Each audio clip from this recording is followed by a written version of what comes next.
President, you voiced your displeasure with NATO in the past. Is there a danger to the U.S. not being the de facto of the leader of the alliance, and then other powers within the alliance then getting the decision making when it comes to wars and nuclear weapons? No, it's not a danger. Look, we went to NATO. I didn't ask very strongly. I just said, hey, if you want to help, great. No, we will not help. I said, that's all right. You don't want to help? Because I've always said NATO's a paper tiger. See, NATO's a paper tiger. Putin's not afraid of NATO. Putin's afraid of us, very afraid of us. And he's explained it to me a lot of times. I got to know him very well. I know him very well. NATO's a paper tiger. NATO is us. And when we needed them, we didn't need them, by the way. We didn't need them, obviously, because they haven't helped at all. Just the opposite. They've actually gone out of their way not to help. They didn't even want to give us landing strips. Think of it. And it's not just NATO. You know who else didn't help us? South Korea didn't help us. You know who else didn't help us? Australia didn't help us. You know who else didn't help us? Japan.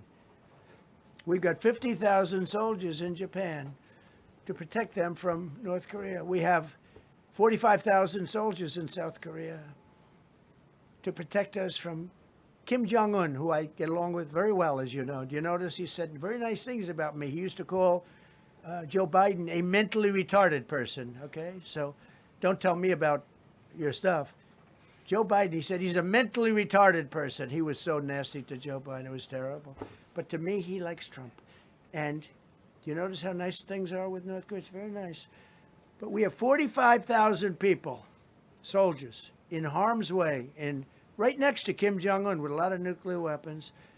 45, which should have never happened if a certain president, I'm not going to mention this president because I happen to like him, believe it or not, but if a certain president did his job, Kim Jong-un would not have nuclear weapons right now. But they were all afraid to do their job properly. But just to conclude and just to finish, Japan didn't help us, Australia didn't help us, South Korea didn't help us, and then you get to NATO, NATO didn't help us.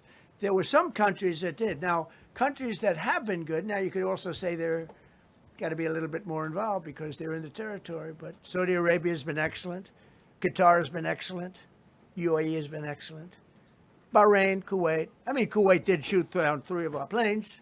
The only planes, really, that we lost with friendly fire, they call it. I call it unfriendly fire. They unfortunately didn't know how to use our great Patriots. The pilot said, what kind of a missile's coming at us? Patriot. Boom, they got out. Because they know a Patriot never misses. So they had beautiful Patriots. There were planes heading in their direction. Unfortunately, they decided to shoot those planes. They were our planes. So, NATO is a paper tiger. Now, he's coming to see me on Wednesday, as you know. He's a wonderful guy. Secretary General is great. And Mark Rutte, he's a great person, but he's got... And it all began with, if you want to know the truth, Greenland. We want Greenland. They don't want to give it to us. And I said, bye-bye. Okay, thank you very much, everybody. Thank you. Thank you.